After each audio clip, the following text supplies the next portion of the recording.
Olá, queridos irmãos e queridas irmãs, vamos elevar o nosso pensamento e rogar a Deus e ao Mestre Jesus que mais uma vez abençoem os nossos esforços e os nossos estudos da doutrina espírita. A nossa proposta de hoje é relembrarmos um pouco a nossa necessidade de autoconhecimento, de reforma íntima, o nosso alcance da felicidade através do desenvolvimento das nossas virtudes, o papel das virtudes em nossa vida e no progresso que devemos fazer como espíritos imortais. Para começarmos as nossas reflexões, queremos lembrar a letra da belíssima canção Caçador de Mim, imortalizada na voz de Milton Nascimento, na qual ele canta as seguintes palavras: Por tanto amor, por tanta emoção, a vida me fez assim, doce ou atroz, manso ou feroz, eu, caçador de mim. Preso a canções, entregue a paixões que nunca tiveram fim. Vou me encontrar longe do meu lugar, eu, caçador de mim. Nada a temer, senão o correr da luta. Nada a fazer, senão esquecer o medo. Abrir no peito a força numa procura, fugir às armadilhas da mata escura. Longe se vai, sonhando demais, mas onde se chega assim? Vou descobrir o que me faz sentir, eu, caçador de mim. Essa canção retrata como poucas outras essa necessidade que o espírito sente para o encontro consigo mesmo. Quando nós percebemos que essa letra fala a respeito da nossa vida cotidiana aqui e desse conflito de muitas vezes nos encontrarmos como reféns do nosso amor, da nossa emoção, ou seja, dos nossos sentimentos em geral, ou exclamando, dizendo que foi a vida que nos fez assim, às vezes doce, às vezes atroz, às vezes manso, às vezes feroz. Nós estamos, na verdade, dizendo que não temos o controle sobre nós mesmos e que não conhecemos quem nós somos. Assim, a vida se transforma em um jogo do destino, do acaso ou da sorte. Esses sentimentos conflitantes nos fazem, às vezes, retomar o passado e dizer que somos mesmos presos a certas emoções, saudosismos, canções, paixões que já nos acometeram anteriormente e que nos revisitam constantemente na vida, fazendo com que nós nos tornemos, de certa forma, escravos delas. Assim, o espírito que se vê nessa situação, muitas vezes também se encontra em situação de dizer que a vida se tornou para ele um lugar estranho.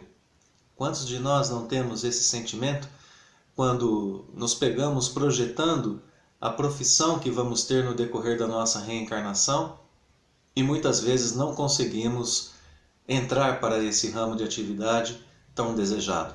Ou quando conseguimos a profissão desejada, mas descobrimos que ela não era bem o que nós queríamos. Tantas pessoas que se veem como pessoas estranhas no seu contexto familiar, no contexto dos laços afetivos, enfim, que envolvem a sua encarnação. E aí dizem, como mais ou menos as palavras da nossa canção: vou me encontrar longe do meu lugar. Sentem-se como se não fossem daqui. E a doutrina espírita nos explica que de fato não somos, que de fato somos originários do plano espiritual. Em essência somos espíritos e por isso a nossa pátria primeira, única e verdadeira é a pátria espiritual. Estamos aqui nesse contexto, na vida terrena, que é o melhor contexto para o nosso progresso agora. É a vida terrena trazendo os seus desafios, trazendo os seus obstáculos que são exclusivamente para o nosso sofrimento, para o nosso crescimento,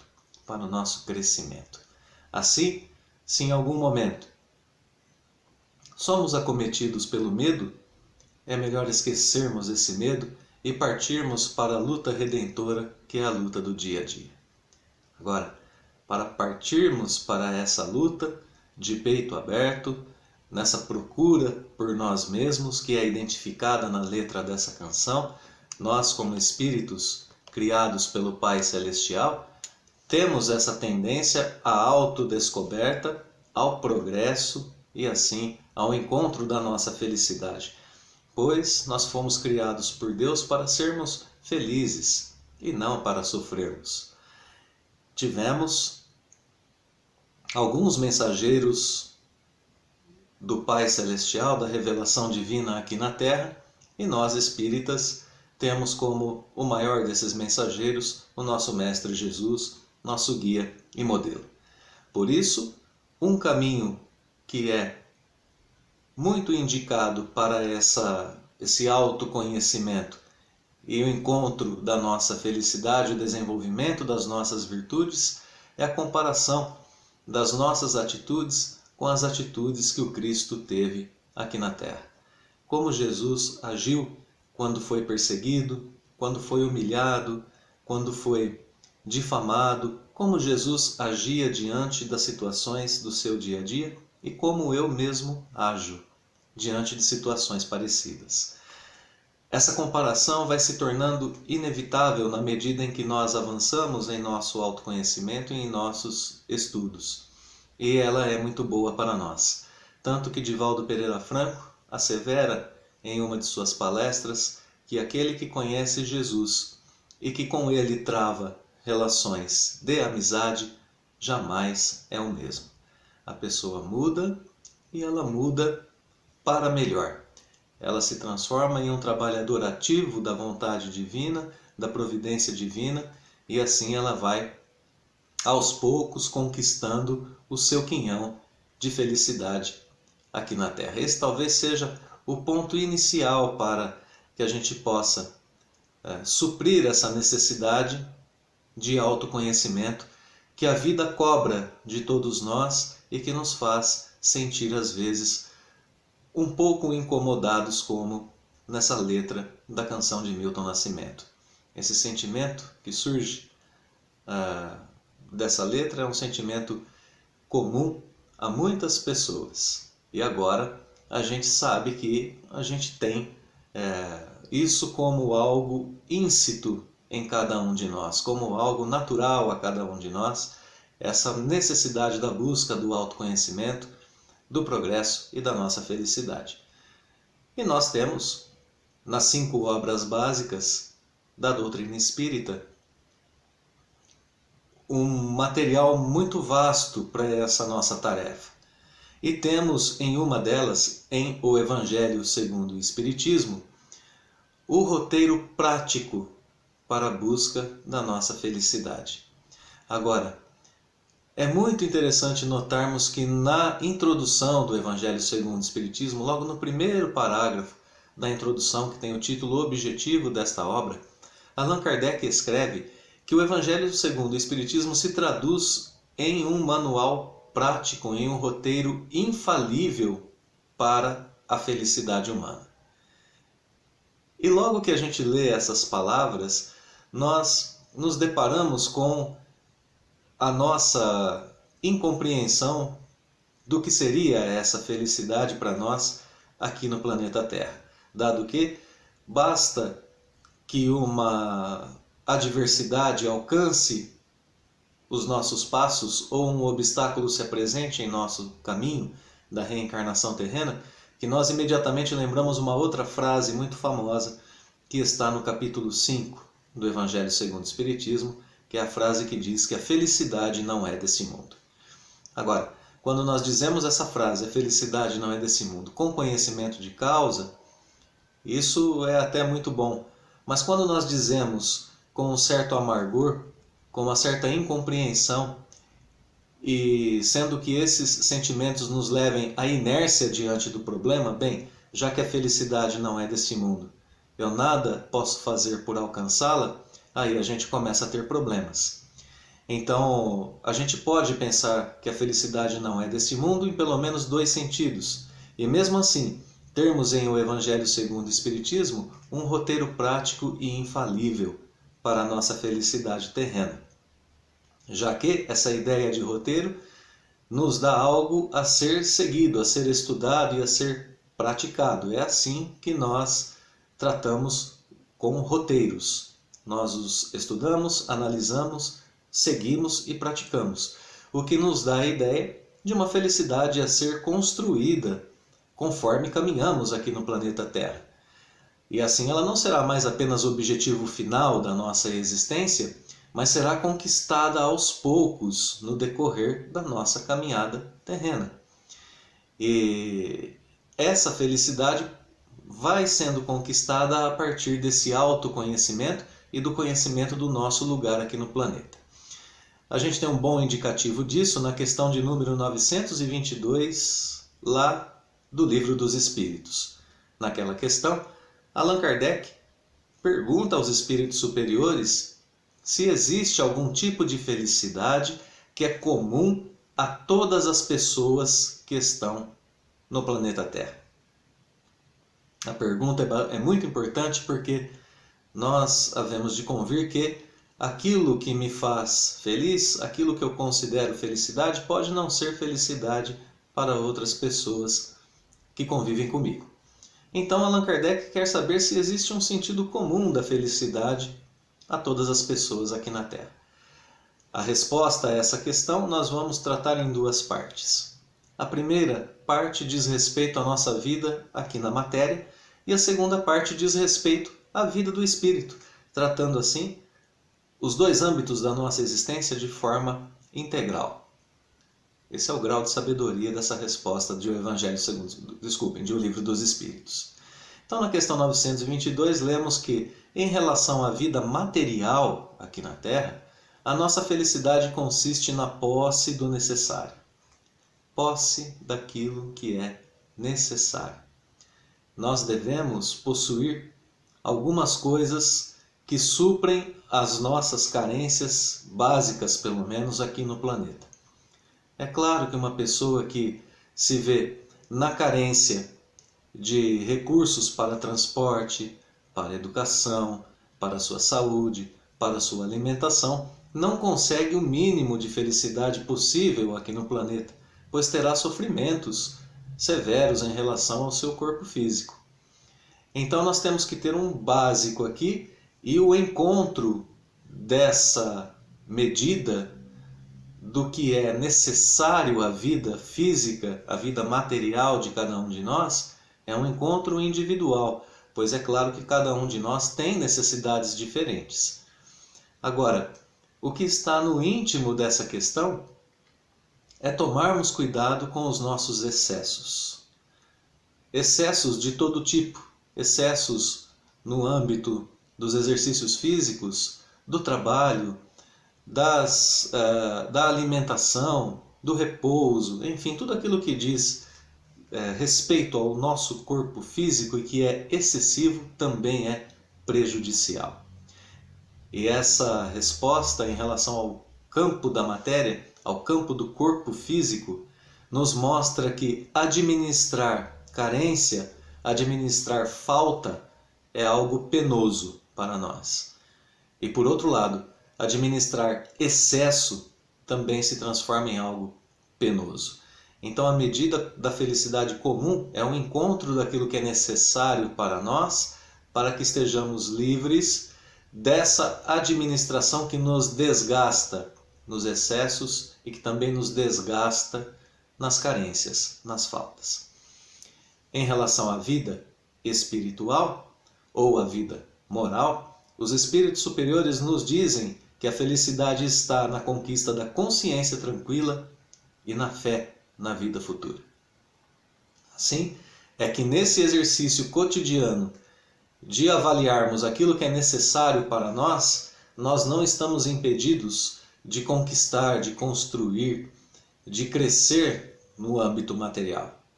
Mas a gente tem agora essa vírgula que nos dá uma condição para esse crescimento, que é a consciência tranquila.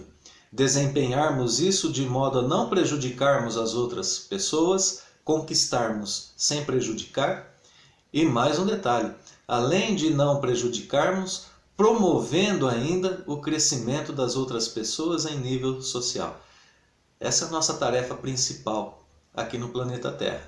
Não apenas sermos felizes, mas segundo a proposta de Jesus, vivermos a vida em função das outras pessoas. Não foi assim que Cristo nos ensinou? Que vivêssemos a nossa vida preferencialmente em função dos outros, através do exercício da autodoação para as pessoas que nos cercam? Pois bem, a consciência tranquila está nessas situações, o nosso crescimento individual através da nossa contribuição para o avanço social. Mas acontece que espíritos, em nosso grau evolutivo, vão errar, vão perder a medida da vida em certas circunstâncias. E aí então a gente vai se encontrar numa situação de reparação de nossas faltas, e estaremos em situações de provas ou de expiações. E para essas situações de sofrimento que nós não conseguimos ultrapassar rapidamente ou controlar, existe então a fé na vida futura.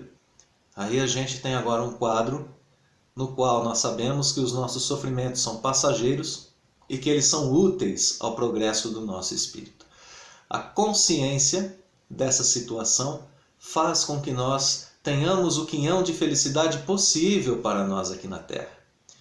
Então, no primeiro sentido daquela frase a qual nós nos referimos, a felicidade não é deste mundo, nós devemos entender que a felicidade não é deste mundo no seu sentido pleno. Ou seja, a felicidade plena não é deste mundo. Esse é o primeiro sentido no qual nós podemos entender aquela frase. Mas existe também um segundo sentido que é muito importante. O sentido que diz, ou que nós encontramos no capítulo 3 de O Evangelho segundo o Espiritismo, que tem como título a frase de Jesus: há muitas moradas na casa de meu Pai. Agora a gente entende que, através da doutrina espírita, que existem mesmo muitas moradas, que são os planetas que compõem o universo que nós conhecemos. No entanto, nós sabemos também agora, principalmente no primeiro item desse capítulo, diferentes estados da alma na erraticidade, que nós temos um mundo, uma morada que é muito especial, que é a nossa morada interna. E que, quando desencarnamos, o mundo ao qual nós somos levados pela lei de afinidade corresponde ao mundo da nossa morada interna. Portanto, o que cultivamos dentro de nós mesmos aqui no planeta Terra, se cultivamos o amor, a tolerância, a compreensão, a caridade, nós estaremos num mundo com esses moldes no plano espiritual quando desencarnarmos. E por outro lado, muitos de nós espíritas temos medo de se quando desencarnarmos estaremos ou não no umbral. Meus irmãos, muita atenção em relação a esse ponto. Se nós vivemos uma vida aqui na Terra na qual nós cultivamos em nós mesmos o ódio, a intolerância, a vingança, a incompreensão e assim por diante, nós, na verdade, não precisamos nos preocupar com o umbral no plano espiritual porque estamos vivendo um umbral em nosso mundo interior. E assim, obviamente, se passarmos ao plano espiritual nesse estado, o mundo que nos rodeará é o mundo que cultivamos em nós mesmos. Portanto, a felicidade não é deste mundo é uma frase interpretada nesse sentido também. Ela não é do mundo material, ela não é própria de nenhum lugar físico ou externo. A felicidade é própria do nosso mundo interno. A felicidade é um estado de espírito. Isso que essa compreensão vem nos explicar vidas como, por exemplo, a vida de um Francisco Cândido Xavier, que tinha em posses materiais muito pouco. Em seu quarto era um guarda-roupa pequeno, uma escrivaninha e sua cama, poucas peças de roupa, e ainda assim Chico era aquela alegria, aquela felicidade, aquela jovialidade aquela simpatia que todos nós sabemos, durante toda a sua vida. E que explica a situação de um Francisco, outro Francisco agora, o Francisco de Assis, diante da doença de seus olhos que ameaçava a sua vida corpórea e para a qual, na sua época, a única solução era a queima dos olhos, para que a doença fosse exterminada. E então, diante desse sofrimento agudo, desse sofrimento pungente, Francisco de Assis vê o ferro em brasa se aproximando de seus olhos, que o deixaria cego, e bendiz o irmão Fogo, agradece ao irmão Fogo pela bênção proporcionada naquele instante. Biógrafos contam, escrevem, que Francisco de Assis não sentiu dor durante esse processo da queima de seus olhos. A felicidade possível nesse mundo. Nós podemos alcançar o nosso quinhão de felicidade aqui, percebendo que se nós temos ainda as nossas dificuldades, as nossas más tendências do passado, nós temos condições plenas de subtrair de nosso íntimo essas condições e de nos libertarmos, não deixarmos de ser escravos desses sentimentos, dessas nossas reminiscências do passado, dessas nossas inclinações. Tanto que na questão de número 909, em O Livro dos Espíritos, Allan Kardec pergunta se nós poderíamos, simplesmente pelos nossos esforços, vencer as nossas más inclinações. E a resposta dos espíritos superiores, para nossa surpresa, diz que sim, e que frequentemente, fazendo esforços muito insignificantes, nós venceríamos as nossas más tendências. É por esse caminho que a gente vai, aos poucos, deixando para trás os nossos problemas e construindo em nós a nossa virtude. Agora, acho que a gente poderia caracterizar, mesmo que de modo bastante simples, o que é a virtude e depois tratar algumas dessas virtudes principais para que nós comecemos a aprofundar os nossos estudos individuais sobre esse tema. Na questão 893 de O Livro dos Espíritos, Allan Kardec pergunta qual seria a mais meritória de todas as virtudes. E nós encontramos na resposta a caracterização do início de toda e qualquer virtude. Não teremos essa resposta qual é a mais meritória de todas as virtudes, porque cada um de nós teria um grau ou uma virtude em específico diferente para desenvolver, dado que somos espíritos diferentes com necessidades diferentes. Então, nós lemos nessa resposta que existe virtude sempre que há resistência voluntária ao arrastamento dos maus pendores. Esse nosso esforço ao qual nos referíamos agora há pouco. Precisamos então resistir voluntariamente aos maus pendores que invariavelmente a vida nos apresenta. Basta lembrarmos situações comuns do nosso dia a dia, do nosso cotidiano.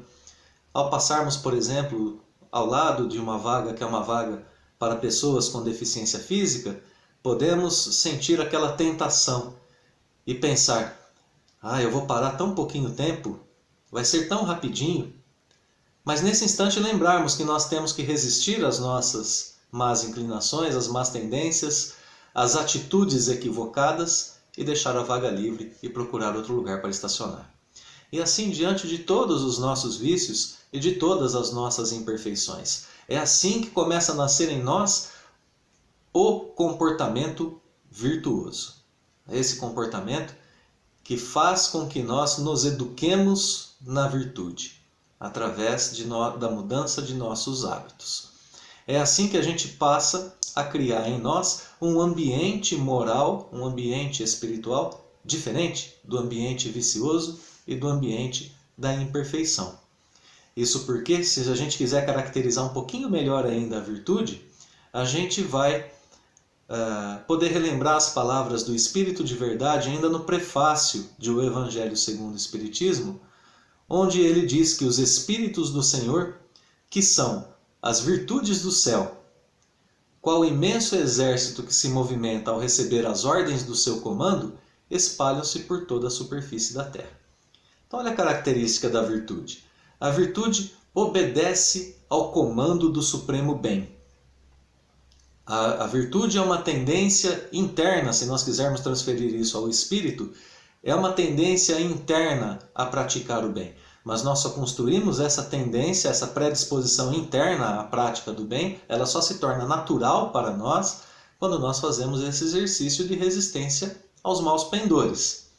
Então, a virtude obedece às ordens de um comando que é a inteligência suprema, que é Deus. E que irá receber o comando da nossa inteligência, do nosso sentimento, na convivência cotidiana que nós temos com nossos irmãos aqui na Terra. O vício é exatamente o contrário disso. Se a virtude é comandada, o vício comanda. E nós sabemos, todos nós que temos pequenos ou grandes vícios, sabemos o quanto é difícil lidar com eles. Quanto o corpo físico nos cobra quando nós temos um processo de vício instaurado.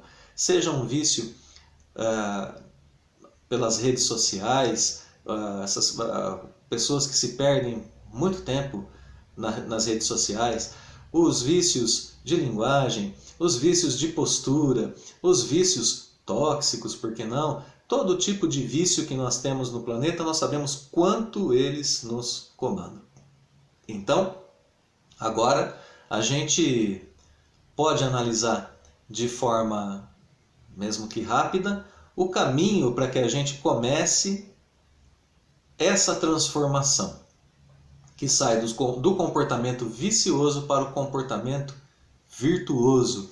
E esse caminho é traçado para nós em O Evangelho segundo o Espiritismo, a partir do finalzinho do capítulo 6, na quarta e última mensagem do Espírito de Verdade.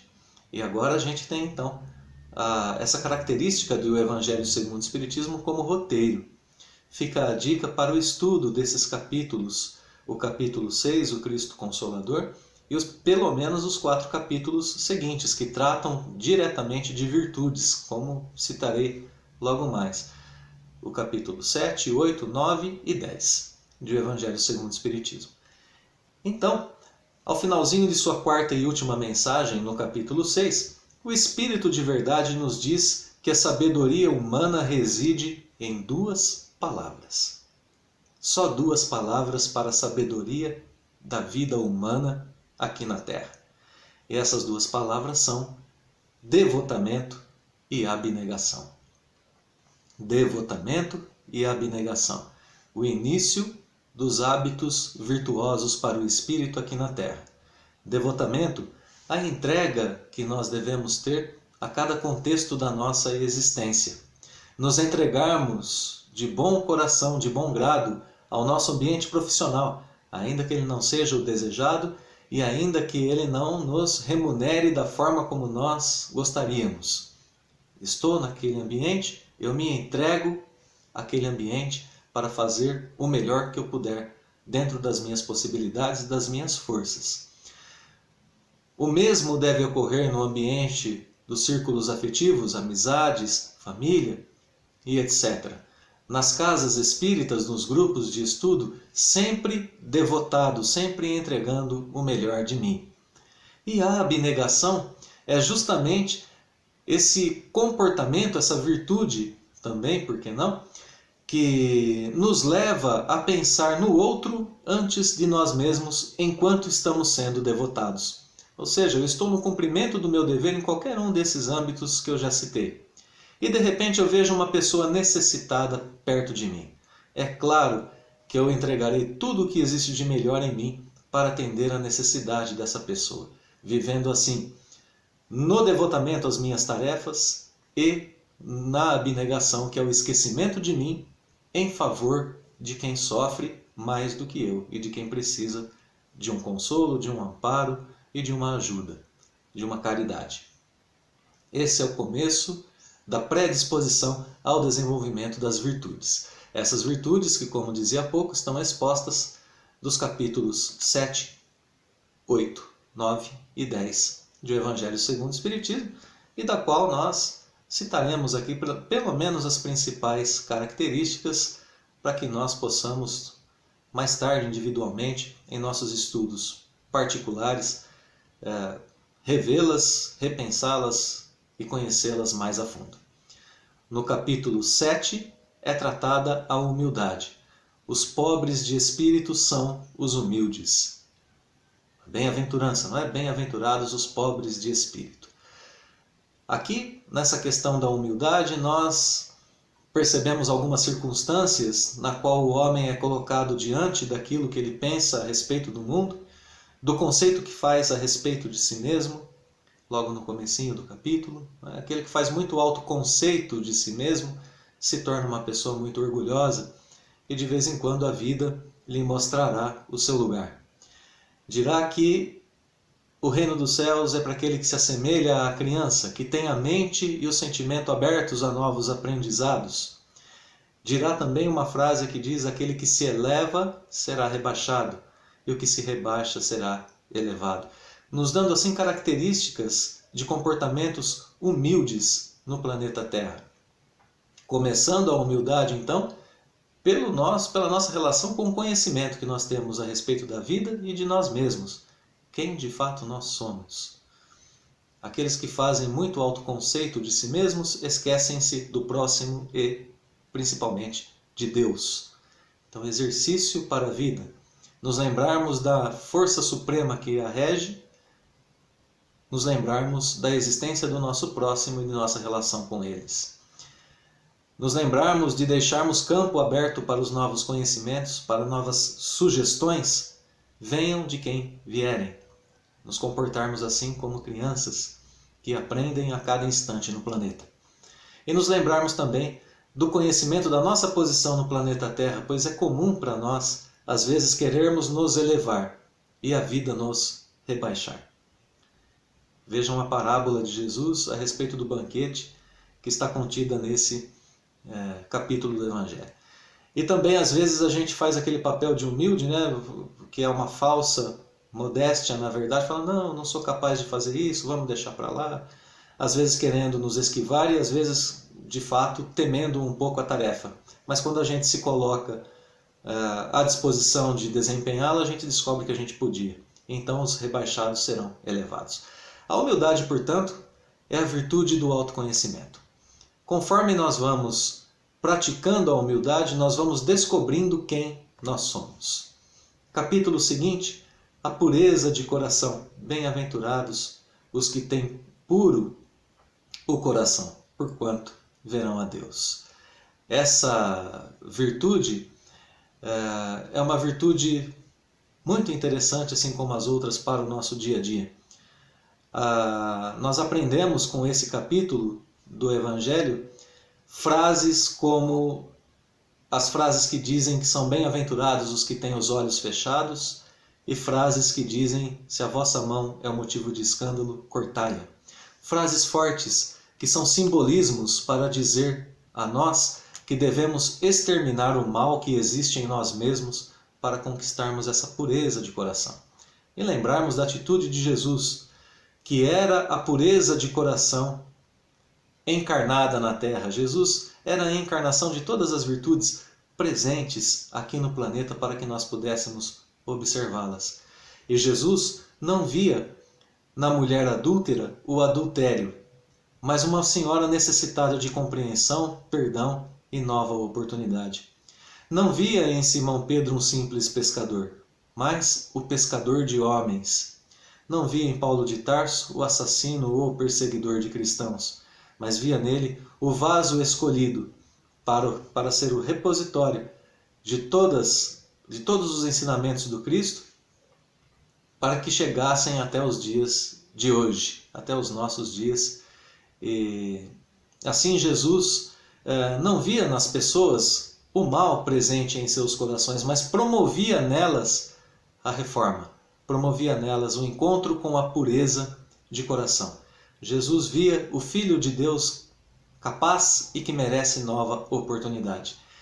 Portanto, a pureza de coração é a virtude da autorreforma. No capítulo 9, mais duas virtudes, a brandura e a pacificidade. Emmanuel diz que aquele que controla a si mesmo controla qualquer situação. E nós aprendemos com esse capítulo do Evangelho que a obediência é o consentimento da razão e a resignação é o consentimento do coração. Obediência, consentimento da razão, e resignação, consentimento do coração. Brandura e pacificidade, consentir, não sermos escravos da violência e da vingança. Portanto, a brandura e a pacificidade são as duas virtudes do autocontrole. Nós conquistamos o autocontrole no desenvolvimento dessas virtudes. E por fim, o capítulo 10 é o capítulo que trata sobre a misericórdia, que tem como base o perdão e a indulgência. É claro que nós sabemos que quando nós somos indulgentes e perdoamos, quando nós conseguirmos ser misericordiosos, nós nos livramos de laços de ódio, de rancor e de vingança. Até mesmo de laços obsessivos, de espíritos desencarnados que querem se vingar de atitudes que nós praticamos no passado. Allan Kardec garante nesse item do Evangelho, nesse capítulo do Evangelho, que aquele que perdoa, Deus não permite que sofra vingança. Aquele que de fato perdoou não sofre vingança alguma, é protegido pela lei divina. Claro, já se readequou a ela. Bem, nesse sentido, essa virtude da misericórdia é a virtude que nos leva à conquista da nossa liberdade para agirmos e para continuarmos desenvolvendo em nós mesmos as nossas virtudes. Essas virtudes que nos levam, como pudemos observar, à felicidade. Ora, consideremos o espírito que tem autoconhecimento, que empreende a sua autorreforma, que consegue o autocontrole e que consegue liberdade, não é um pouco mais feliz do que os outros? Esse é o começo do desenvolvimento da nossa felicidade aqui na Terra, do desenvolvimento das nossas virtudes. Conquista de felicidade passa pelo desenvolvimento das virtudes e, inevitavelmente, pelo nosso autoconhecimento. Esse é o sonho de sermos como Jesus. Esse Espírito que traz a paz, a liberdade, o amor, por onde quer que caminhe. Que nós saibamos seguir as pegadas do Mestre e que nossas pegadas, por sua vez, também se transformem em rastro de luz para aqueles que nos seguem. É um sonho para toda a humanidade. E é um sonho que traz a resposta final que nós queremos deixar. A letra da canção de Milton Nascimento, pois ali ele pergunta: onde se vai sonhando demais? Onde se chega assim? E a resposta está dada. Nós chegamos à nossa perfeição e à nossa felicidade individual e coletiva. Que Deus nos abençoe hoje e sempre nessa busca e nessa tarefa. Que assim seja.